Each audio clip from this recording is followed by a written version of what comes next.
Hello students, good morning. Agriculture की class में सबका स्वागत है। कल तक की वीडियो में अपन ने फसल चक्र के बारे में पढ़ लिया था। फसल चक्र किसे कहते हैं, फसल चक्र के सिद्धांत क्या हैं और उसके बाद मिश्रित फसल के बारे में अपन ने पढ़ना स्टार्ट कर दिया था। मिश्रित फसल किसे कहते हैं और कितने प्रकार के होता है, प्रकार पढ़ लिए थे अपन ने। मिश्रित फसल क्या किसे कहते हैं, यानी कि एक ही ऋतु में एक ही खेत में दो या दो से अधिक फसलों की एक साथ बुआई करना ही क्या कहलाता है, मिश्रित फसल कहलाता है। इसके बाद इसके प्रकार पढ़ लिए थे, दो प्रकार की, एक तो मिश्रित फसलें और दूसरी अंतःसस्य खेती। मिश्रित जो फसलें होती हैं इनमें फसल की बुआई और कटाई का समय क्या रहता है, एक जैसा रहता है और इनके फसलों के बीजों को, दो फसलों के बीजों को आपस में मिलाकर उनकी क्या कर दी जाती है, बुआई कर दी जाती है। फिर आप पढ़ा था अंतःसस्य खेती।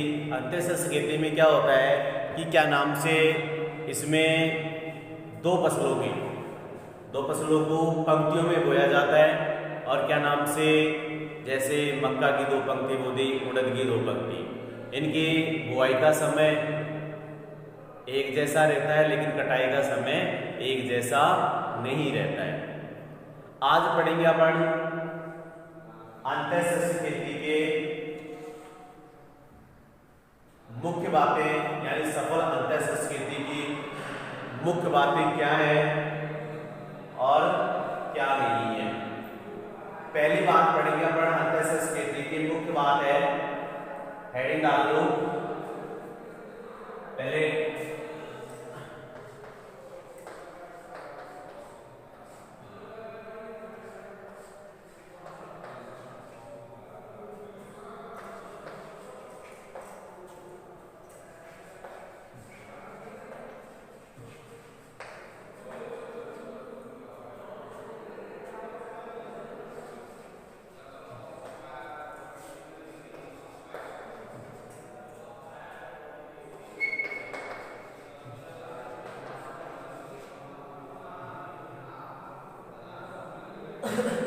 आज पढ़ेंगे अपन, स्टार्ट करेंगे सफल अंतःसस्य खेती की मुख्य बातें।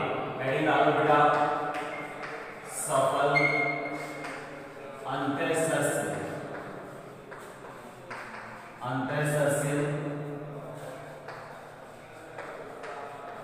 खेती की मुख्य बातें। सफल अंतःसस्य खेती की मुख्य बातें, यानी सफल अंतःसस्य खेती के लिए कौन कौन सी बातों का हमें ध्यान रखना है। यानी पहली बात तो यही है, मिश्रित फसल के अंदर जो अपन फसलों का चुनाव कर रहे हैं उनका आपसी सामंजस्य होना चाहिए। क्या होना चाहिए, आपसी तालमेल होना चाहिए। किसी भी प्रकार की कोई प्रतिस्पर्धा उनके अंदर नहीं होनी चाहिए, यानी एक दूसरे को क्या नाम से इफेक्ट इसका नहीं पड़ना चाहिए। पहला पॉइंट देखो, मिश्रित फसलों में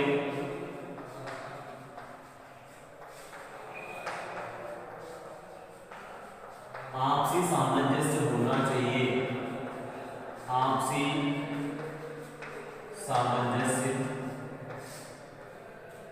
होना चाहिए,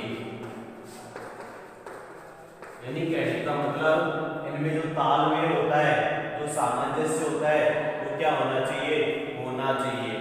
दूसरी बात, जो मिश्रित फसल अपन चुन रहे हैं उनमें कम से कम पकने का 30 दिन का अंतर होना चाहिए। यानी जैसे अपन ने दो फसल बोई तो एक फसल 30 दिन पहले पक जानी चाहिए और एक फसल 30 दिन बाद में पक जानी चाहिए, ताकि उनको कटाई करने में दिक्कत नहीं आती है। दूसरा पॉइंट लिखो, मिश्रित फसलों के पकने के समय में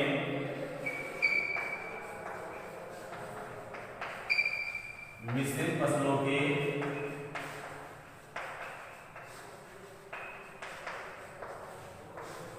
पकने के समय में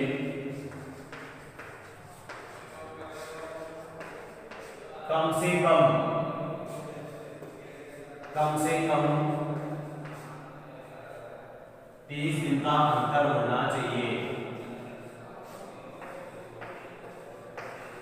30 दिन का अंतर होना चाहिए। यानी मिश्रित फसल में अपन जो 2 फसलें ले रहे हैं उनमें पकने के समय में कितने दिन का अंतर होना चाहिए? कम से कम 30 दिन का अंतर होना चाहिए। तीसरा पॉइंट होगा बेटा कि मिश्रित फसलों में CO2 और जल के लिए, यानी जो मिश्रित फसल बो रहे उनमें कार्बन डाइऑक्साइड और जल के लिए प्रतिस्पर्धा नहीं होनी चाहिए, यानी आपसी दौड़ नहीं होनी चाहिए। ऐसा नहीं कि एक फसल को बोले कि मैं पहले CO2 ले लूँ, दूसरी बोले कि मैं पहले CO2 ले लूँ, यानी उनका आपसी सामंजस्य होना चाहिए। ऐसी कोई इसमें भाग दौड़ नहीं होनी चाहिए। तीसरा पॉइंट लिखो, मिश्रित फसलों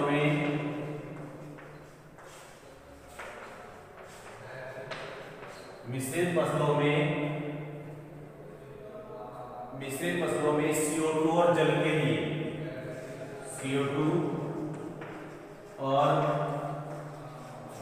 के लिए प्रतिस्पर्धा नहीं होनी चाहिए। प्रतिस्पर्धा नहीं होनी चाहिए।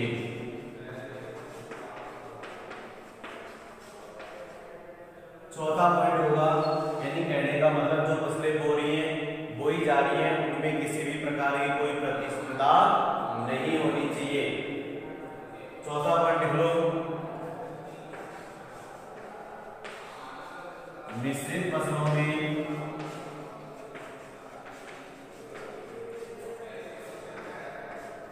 प्रकाश के लिए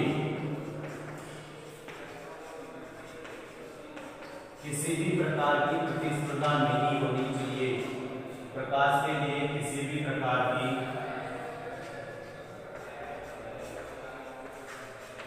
प्रतिस्पर्धा नहीं होनी चाहिए।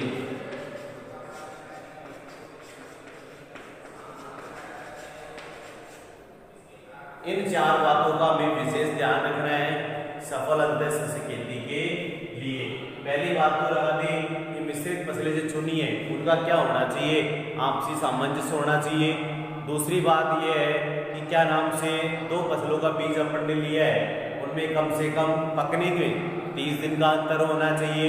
और तीसरी बात यह है कि उनमें CO2 के लिए और जल के लिए कोई प्रतिस्पर्धा नहीं होनी चाहिए और प्रकाश के लिए भी कोई प्रतिस्पर्धा दोनों फसलों के अंदर नहीं होनी चाहिए। अब पढ़ेंगे अंतःसस्य खेती के प्रकार। हेडिंग डाल लो, अंतःसस्य खेती के प्रकार।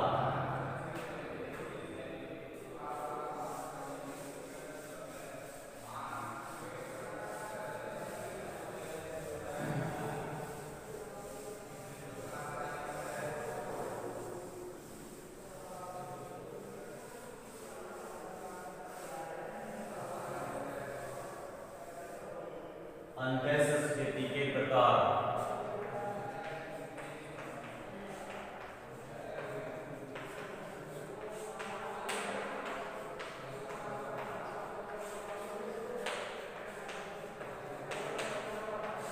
अंतःसस्य खेती के प्रकार। पहला प्रकार पढ़ेंगे अपन समानांतर सह फसलें। क्या? समानांतर सह फसलें। अब समानांतर सह फसलों में क्या होते हैं कि इसमें 2 फसलों को एक साथ क्या करते हैं, इस तरह साथ साथ उगाते हैं कि दोनों में क्या होती है, शून्य प्रतिस्पर्धा होती है और किसी भी प्रकार का कोई कुछ नहीं होता। जैसे प्रकाश के लिए ना तो कोई प्रतिस्पर्धा रहेगी, ना पानी के लिए कोई प्रतिस्पर्धा रहेगी, ना कोई CO2 के लिए कोई प्रतिस्पर्धा रहेगी। और जो भी संसाधन उपलब्ध है उनका पूर्ण तरीके से सही तरीके से क्या करेंगे, ये उपयोग करेंगी। वो कर्ण क्या कहलाएगा? क्या नाम से? समानांतर सह फसली खेती। पहला डालो समानांतर सह फसली खेती। पहली खेती पढ़ेंगे समानांतर सह फसली खेती। यानी इसमें क्या करते हैं, फिर से बता देता हूं कि इसमें दो फसलों को इस प्रकार उगाते हैं कि उनमें शून्य प्रतिस्पर्धा होती है, किसी भी प्रकार की कोई प्रतिस्पर्धा नहीं होती है, और क्या नाम से जो भी संसाधन उपलब्ध होते हैं उनका पूर्ण रंग से क्या करते हैं, वो सदुपयोग करते हैं। वो खेती क्या कहलाती है, समानांतर सह फसली खेती। यानी इसमें ऐसी फसलों का चुनाव करते हैं, ऐसी फसलों को उगाते हैं जिनमें कोई प्रतिस्पर्धा नहीं रहती, शून्य प्रतिस्पर्धा होती है, और जो भी संसाधन होते हैं उनका क्या करते हैं, ये पूर्ण सदुपयोग करते हैं। लेकिन इसके बारे में दो फसलों को इस तरह साथ साथ उगाना है कि दो फसलों को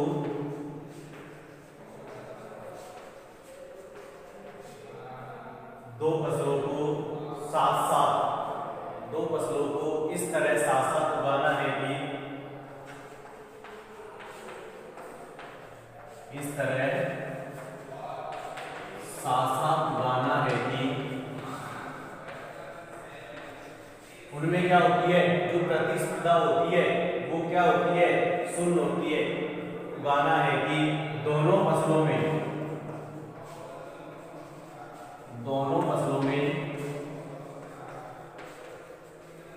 शून्य प्रतिस्पर्धा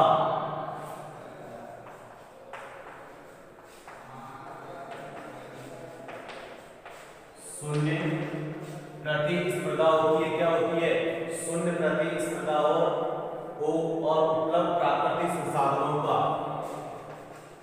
और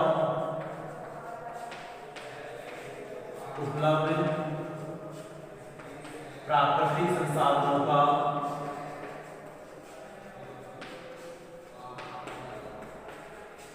बेहतर ढंग से, प्राकृतिक संसाधनों का बेहतर तरीके से इस्तेमाल कर सके, बेहतर तरीके से इस्तेमाल कर सके, उसे समानांतर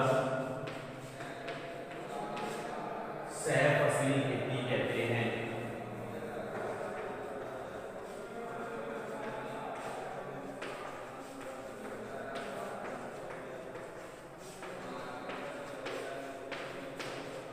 आगे पहला प्रकार शब्द विदाउट डेफिनेशन में से हमेशा वार्षिक परीक्षा के अंदर 1-2 नंबर की जरूर पूछी जाती है, 1-1 नंबर की 2-2 नंबर की डेफिनेशन आती है, इसलिए इनको अच्छी तरीके से समझना।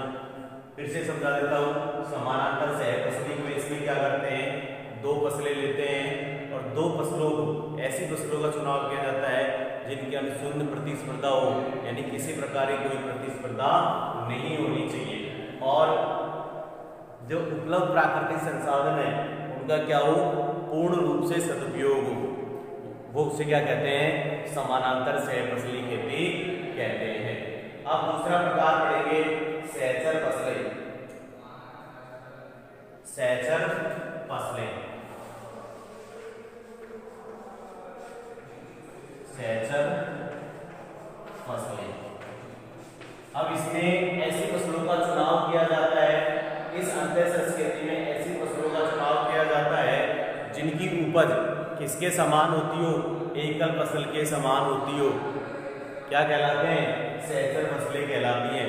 यानी इसमें ऐसी दो फसलों का चुनाव किया जाता है जिनकी उपज किसके समान होती हो, एकल फसल के समान होती हो, उसे क्या कहते हैं, सहचर फसलें कहते हैं।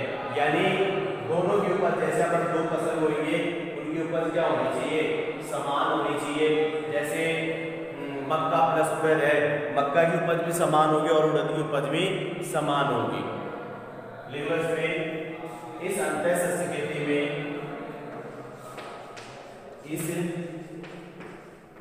अंतःशस्त्र खेती में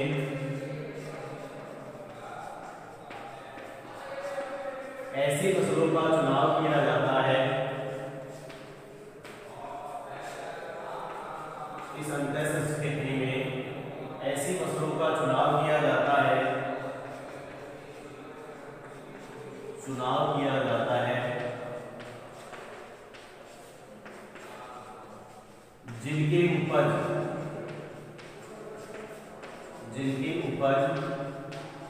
एकल फसल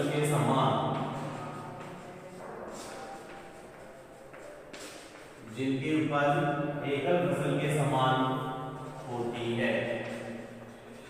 जैसे आपको उदाहरण बताऊं, जैसे मक्का प्लस उड़द, यानी इस अंतर संस्कृति में ऐसी फसलों का चुनाव किया जाता है जिसकी उपज किसके समान होती है, एकल फसल के समान होती है। एकल फसल का मतलब यही होता है कि एक खेत में जो अपन एक फसल को उगाते हैं उसकी उपज और दो फसल उगाएं उनकी उपज, यानी दूसरी फसल जो उगाएंगे उसकी उपज किसके समान होनी चाहिए, जो पहली फसल बोई है ना उसके समान होनी चाहिए। यानी इस अंतर संस्कृति में ऐसी फसलों का चुनाव किया जाता है जिनकी उपज एकल फसल के समान होती है। अब तीसरा पढ़ेंगे, क्या नाम से, रक्षक फसलें। क्या पढ़ेंगे, रक्षक फसलें। अब रक्षक फसलें क्या होती हैं, रक्षक फसलों क्या करते जाता है, जो मुख्य फसल होती है ना उसको खेत के बीच में बो दिया जाता है और उसके चारों ओर दो चार पंक्तियां अन्य गौण पंक्तियां दूसरी फसल के बो दी जाती है। यानी इसमें क्या किया जाता है, रक्षक फसलों में जो मुख्य फसल होती है ना, जैसे हमारा एक खेत है, पहले पॉइंट डालो, तीसरा रक्षक फसलें। नाम से पता चल रहा है रक्षक का मतलब रक्षा करने वाली। जैसे ये हमारा खेत है, इस प्रकार का खेत है, हमारी मान लीजिए इसमें मुख्य फसल मान लो मक्का की बुआई करनी है। इसकी बुआई करनी है, मक्का की बुआई करनी है, तो मक्का की बुआई बीच बीच में कर देते हैं, यानी मुख्य जो फसल होती है उसकी बुआई क्या कर देते हैं, बीच बीच में कर देते हैं। ये लो जी बीच बीच में कर दी। और दूसरी फसल की 10 से 15 पंक्तियां, उनको क्या बोलते हैं, गौण पंक्तियां, यानी इसके पास बाहर जैसे यहाँ मक्का बोली तो यहाँ पे क्या बोल दिया, गंवार बोली। यानी कहने का मतलब मक्का की रक्षक कौन हो गई, गंवार की फसल हो गई, तो ये क्या कहलाएगी, रक्षक फसल कहलाएगी। यानी इसमें क्या करते हैं, मुख्य फसल को तो खेत के बीच में बो दिया जाता है और उसके चारों ओर 10 से 15 पंक्तियों की फसल की दूसरी गौण पंक्तियां बो दी जाती हैं, उसे क्या कहते हैं, रक्षक फसल कहते हैं। देखो इसमें इस वर्ग में मुख्य फसल को, इस वर्ग में मुख्य फसल को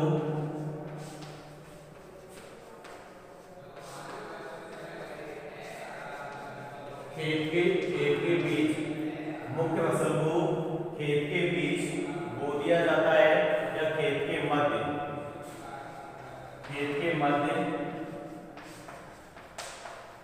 बो देते हैं और उसके चारों ओर, यानी मुख्य फसल को कहां बो दिया जाता है, खेत के बीच में बो दिया जाता है और मुख्य फसल की सुरक्षा के लिए और मुख्य फसल की सुरक्षा के लिए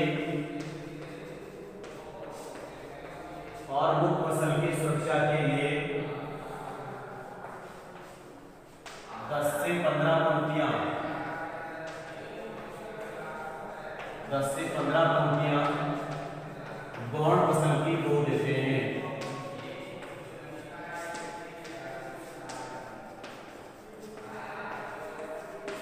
गौण फसल की बो देते हैं, गौण फसल की बो देते हैं। जैसे गन्ने की फसल के चारों ओर भिंडी या सनई की फसलें, यानी गन्ने की फसल के चारों ओर सनई, उदाहरण लिख लो, जैसे गन्ने की फसल के चारों ओर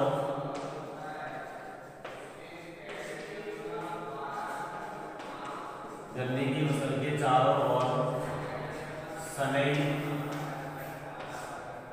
दूसरा उदाहरण लिख लो, भिंडी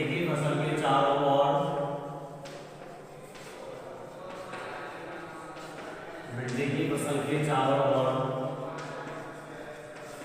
गेंदा, यानी मुख्य फसल क्या हो जाती है भिंडी, इसको तो बीच में बो दिया जाता है, गेंदे को उसके चारों ओर बो दिया जाता है। ये क्या हो जाती है सुरक्षा करने वाली फसल, वो क्या कहलाती है रक्षक है। अब पढ़ेंगे वृद्धि कारक फसलें।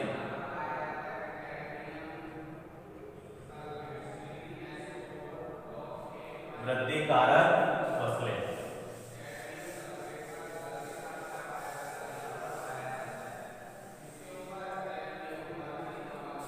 चौथी पढ़ेंगे वृद्धि कारक फसलें। अब वृद्धि कारक में क्या होता है, यानी जो मुख्य फसल होती है उसकी उपज को बढ़ाने के लिए या उसकी उपज की वृद्धि में करने के लिए अन्य गौण फसल की मिला दी जाती है। इस प्रकार की खेती को क्या कहते हैं वृद्धि कारक फसल कहते हैं। यानी जो मुख्य फसल होती है इसकी उपज को बढ़ाने के लिए कोई दूसरी गौण फसल उसके अंदर मिला देते हैं, उसे क्या कहते हैं वृद्धि कारक फसलें कहते हैं। यानी मुख्य फसल की उपज तो प्राप्त होगी, लेकिन अपन ने जो गौण फसल मिलाई है उसकी उपज भी हमें क्या होगी प्राप्त होगी, जिससे इसे क्या कहते हैं वृद्धि कारक फसलें कहते हैं। लिख लो बेटा इसमें इस शस्य मिश्रण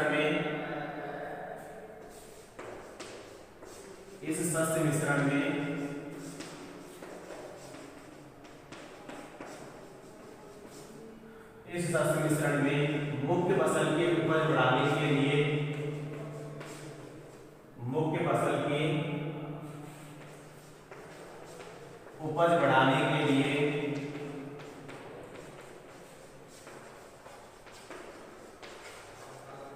गौण फसल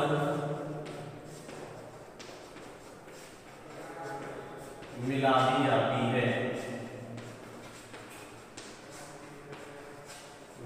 जाती है,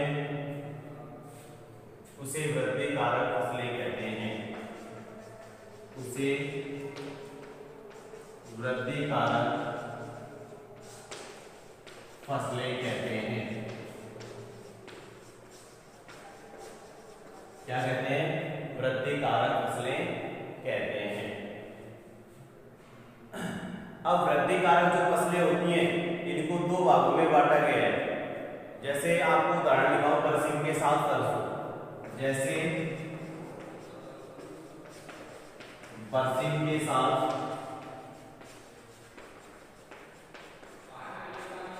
सरसों। अब जो वृद्धि कारक फसलें होती हैं इनको कितने भागों में बांटा गया है, दो भागों में बांटा गया है। एक तो धनात्मक क्रम अंत्यशस्य और दूसरा होता है प्रतिस्थापन क्रमशः। पहला पढ़ेंगे, इसमें लिख लो वृद्धि कारक फसलों के प्रकार। वृद्धि कारक फसलों के प्रकार। पहला पढ़ेंगे धनात्मक वृद्धि कारक फसल, धनात्मक क्रम अंत्यशस्य, धनात्मक क्रम अंत्यशस्य, धनात्मक क्रम अंत्यशस्य। यानी इसमें क्या होता है कि इसमें मुख्य फसल के प्रति इकाई क्षेत्र में, यानी मुख्य जो फसल होता है उसके प्रति इकाई क्षेत्र में जो पौधों की जो संख्या होती है वो किसके समान रहती है, एकल फसल के समान रहती है। तथा अंत्यशस्य फसल में पौधों की संख्या एकल फसल से कम रहती है। इस प्रकार की खेती को क्या कहते हैं धनात्मक अंत्यशस्य खेती कहते हैं। यानी इसमें जो मुख्य फसल होती है उसमें प्रति इकाई जो पौधों की जो संख्या रहती है वो किसकी तुलना में प्रति इकाई एकल फसल क्या होती है समान होती है, तथा अंत्यशस्य फसल में पौधों की संख्या एकल फसल से क्या रहती है क्रम रहती है। उसे क्या कहते हैं धनात्मक क्रम अंत्यशस्य। लिख लो इसमें मुख्य फसल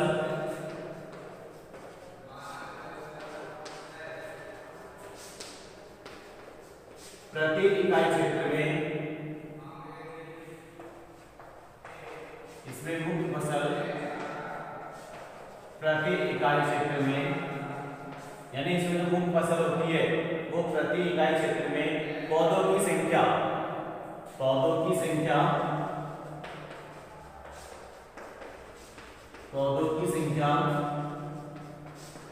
एकल उपज के समान रहती है। एकल उपज के समान रहती है। एकल उपज के समान रहती है तथा अंतःशस्य फसल में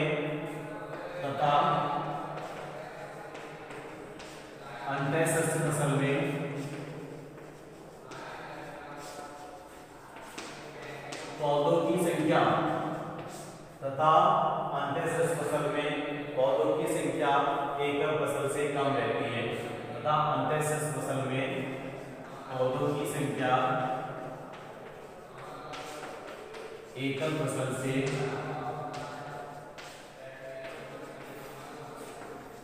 कम रहती है। उसे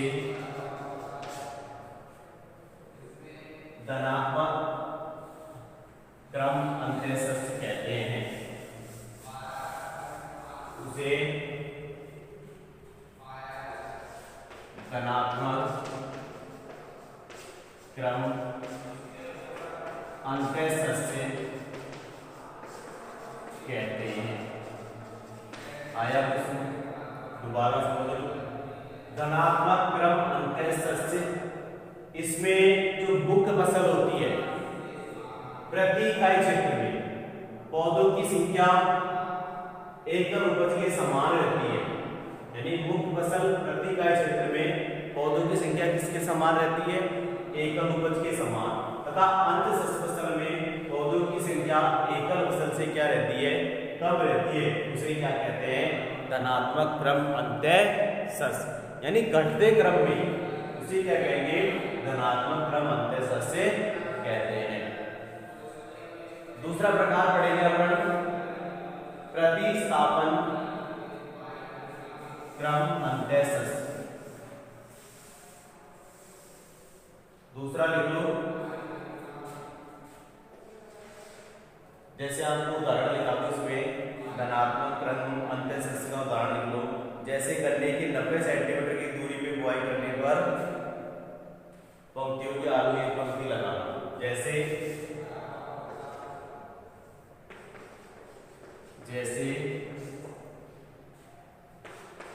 गन्ने की 90 सेंटीमीटर, यानी गन्ने की जो लाइन से लाइन की दूरी होती है वो क्या होती है? 90 सेंटीमीटर। गन्ने की 90 सेंटीमीटर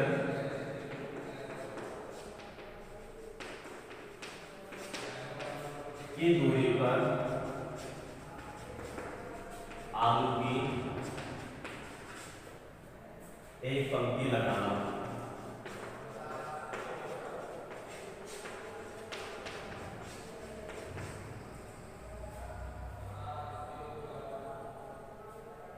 अब दूसरा पढ़ेंगे प्रतिस्थापन क्रम अंतःशस्य।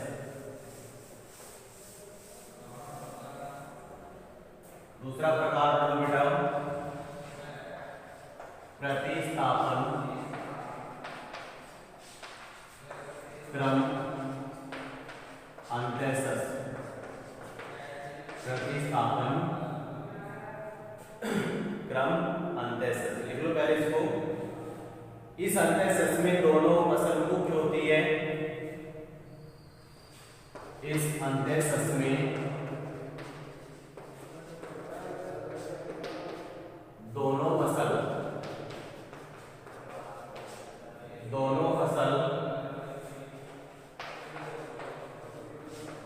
मुख्य होती है। यानी इसमें जो दोनों फसलें होंगी वो क्या होंगी? मुख्य होंगी, यानी उनमें कोई भी गौण नहीं मुख्य होती है, कोई गौण फसल नहीं होती है।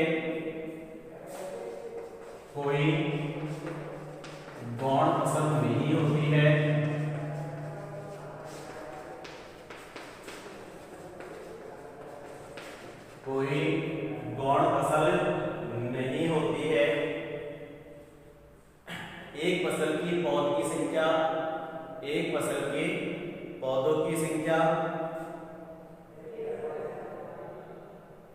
दूसरी अंतःसस्य, अतः एक फसल की पौधों की संख्या, दूसरी फसल की, जो एक फसल है उसके पौधों की जो संख्या होती है वो दूसरी अंतःसस्य फसल की प्रतिस्थापन दर पर निर्भर करेगी। दूसरी फसल की प्रतिस्थापन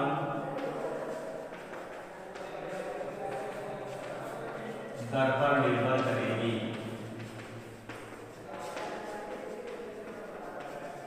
जैसे आपको बताऊं, उदाहरण लिखो इसका, जैसे गेहूं व सरसों की अंतःसस्य खेती में,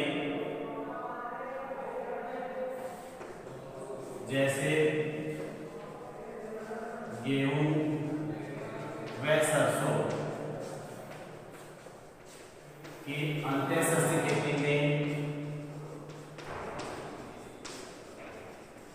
अंतःसस्य खेती में गेहूं की 10 पंक्तियों के बाद, गेहूं की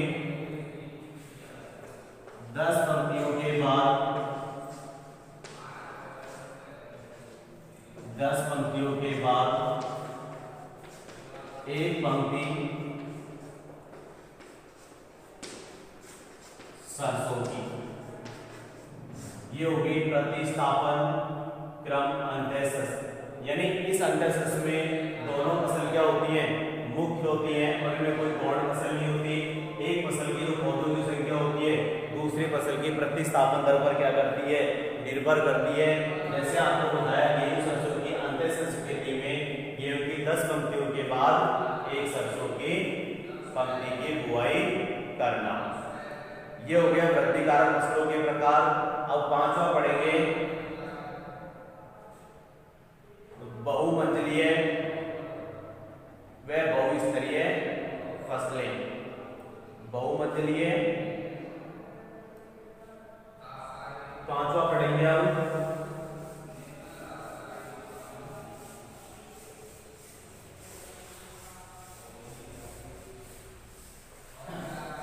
पांचवा प्रकार है इसका अविराम अंतःसस्य। पांचवा प्रकार क्या है, अविराम अंतःसस्य। अब अविराम अंतःसस्य में क्या होता है कि क्या नाम से इस पद्धति में कम से कम वर्ष में क्या ली जाती है, 4 फसलें ली जाती हैं। यानी अविराम फसल में क्या ली जाती हैं, 4 फसलें ली जाती हैं। इसमें क्या करते हैं, पहली फसल की कटाई से पूर्व ही दूसरी फसल की बुआई कर दी जाती है। फिर फसलें क्या कहलाती हैं, अविराम अंतःसस्य फसलें कहलाती हैं। लिख लो, इस पद्धति में वर्ष में, इस पद्धति में वर्ष में, इस पद्धति में वर्ष में कम से कम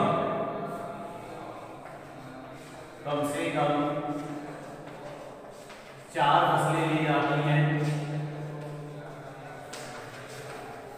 कितने फसलें ली जाती है बेटा, 4 फसलें ली जाती हैं। और फसल की बुआई क्षेत्र में 4 फसलें ली जाती हैं। इसमें पहली फसल की कटाई के तुरंत बाद, इसमें पहली फसल की कटाई के तुरंत बाद, कटाई के तुरंत बाद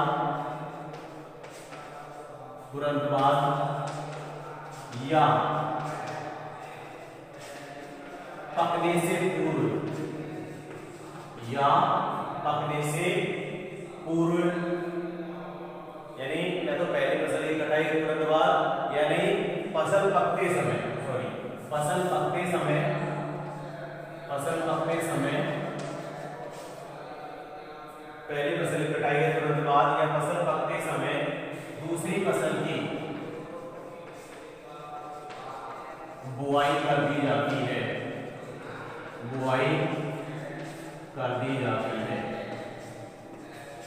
यानी इसमें क्या करते हैं कि पहली फसल कटने से पूर्व या पहली फसल की कटने के तुरंत बाद क्या करते हैं, दूसरी फसल की क्या कर देते हैं, इसमें बुआई कर देते हैं। जैसे आपको उदाहरण बताऊं, जैसे बिहार में चले जाओ, उत्तर प्रदेश में चले जाओ, छत्तीसगढ़ में चले जाओ, वहां पे क्या किया जाता है कि धान की खड़ी फसल में क्या करते हैं कि एक खेसारी होती है फसल, उसकी क्या कर देते हैं, बुआई कर देते हैं।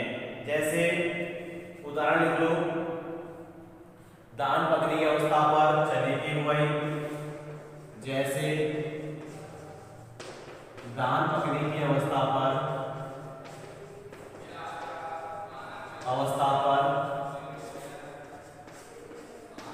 चने की बुआई। दूसरा उदाहरण लिख लो चाहे आप, दूसरा उदाहरण है कि क्या नाम से धान कटने के तुरंत बाद बरसीम की बुआई, धान के कटने के बाद बरसीम की बुआई, बरसीम की बुआई। ये क्या हो गए, इसके दो उदाहरण हो गए। अविराम अंत का मतलब इसको अंग्रेजी में रिले अंतःसस्यी बोल सकते हैं। अविराम का दूसरा नाम अंग्रेजी क्या बोलते हैं, रिले क्रॉपिंग। आप ब्रैकेट में लिख लेना इसको, रिले क्रॉपिंग। यानी इस पद्धति में वर्ष के अंदर क्या ली जाती है, 4 फसलें ली जाती हैं और इसमें पहली फसल के कटाई से पूर्व या पहली फसल के पकते समय ही दूसरी फसल की क्या कर दी जाती है, बुआई कर दी जाती है। उसे क्या कहते हैं, अविराम अंतःसस्यी, अविराम अंतःसस्यी खेती कहते हैं। जैसे आपको उदाहरण बताऊं, धान के कटने से पूर्व चने की बुआई कर देना, धान के कटने से पूर्व बरसीम की बुआई कर देना। अब पढ़ेंगे बहुमंजिलीय या बहुस्तरीय अंतःसस्यी खेती, बहुमंजिलीय या बहुस्तरीय अंतःसस्यी खेती।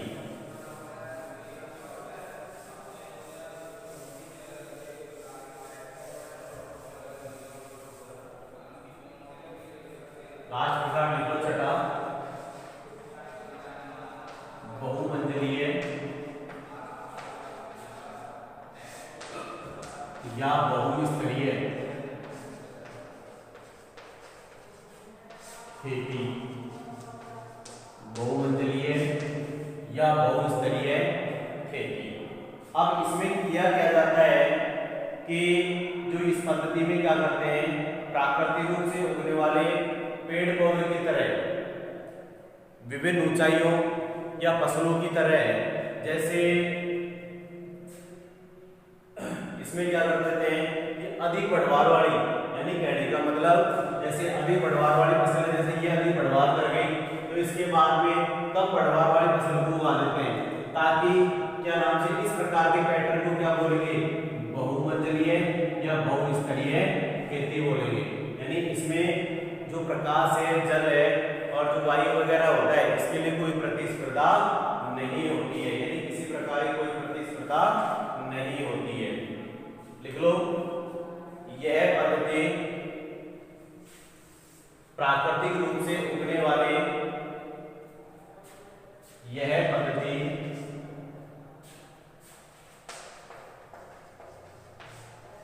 प्राकृतिक रूप से उगने वाले पेड़ पौधों की तरह, प्राकृतिक रूप से उगने वाले पेड़ पौधों की तरह विभिन्न ऊंचाई वाली होती है, विभिन्न ऊंचाई वाली होती है। यानी इस पद्धति में क्या होता है, जैसे प्रकृति में ऊंचे नीचे पेड़ उगते हैं ना, उसी तरह से जो फसल होती है वो भी क्या होती है, विभिन्न ऊंचाई वाली होती है। इसमें फसलों को ऐसे व्यवस्थित करते हैं कि इसमें फसलों को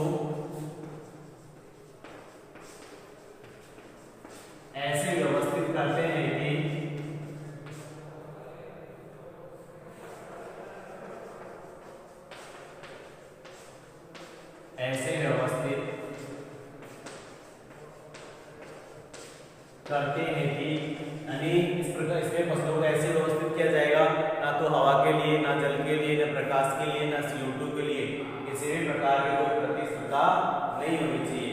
इस सभी स्तरों के पौधों को ऐसे व्यवस्थित करते हैं कि सभी स्तरों के पौधों को करते हैं कि सभी स्तरों के पौधों को हवा, पानी, प्रकाश, CO2 बराबर मात्रा में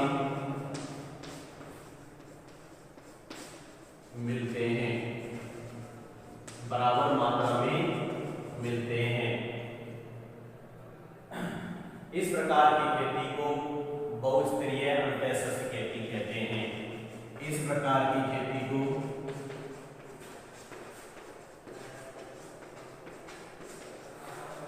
बहुस्तरीय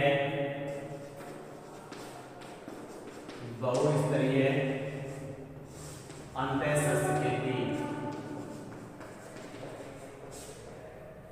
बहुस्तरीय अंतःसस्य खेती कहते हैं। जैसे आपको उदाहरण देता हूं, जैसे आपको उदाहरण बताऊं, जैसे नींबू के बगीचे में नींबू के बगीचे के अंदर फूल गोभी है, पत्ता गोभी है आदि उगा देना। जैसे नींबू की फसल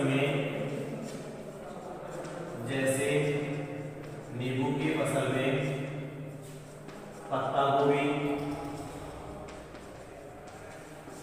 व फूल वाले पौधे, यानी कोई भी सब्जी उगा दे या कोई भी अपन उसके अंदर फूल वगैरह उगा दे तो क्या कहलाएगी? बहुमंजिली है या बहुस्तरीय खेती कहलाएगी। यानी इसमें फसलों को ऐसे व्यवस्थित किया जाता है कि जो सभी स्तर होते हैं उनको हवा, पानी, जल, प्रकाश जो भी है वो क्या मिल सके, बराबर मात्रा के अंदर मिल सके। जैसे नींबू के बगीचे में फूल गोभी, पत्ता गोभी या फूल वाले पौधे आदि को उगाना।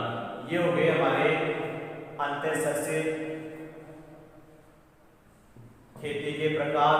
सबसे पहला पड़ गया था समानांतर सह फसली, फिर दूसरा पड़ा सहचर फसलें, तीसरा पड़ा रक्षक फसलें, चौथा पड़ा वृद्धि कारक फसलें। वृद्धि कारक फसल के अपन ने दो प्रकार पढ़े थे। पहला तो पढ़ा था धनात्मक क्रम अंतःसस्य और दूसरा पढ़ा था प्रतिस्थापन क्रम अंतःसस्य। उसके बाद में अभिराम में क्या होता है, किसी भी प्रकार से वर्ष में 4 फसलें ली जाती हैं और 4 फसलें, पहली फसल की कटाई से पूरी दूसरी फसल की क्या कर दी जाती है, बुआई कर दी जाती है।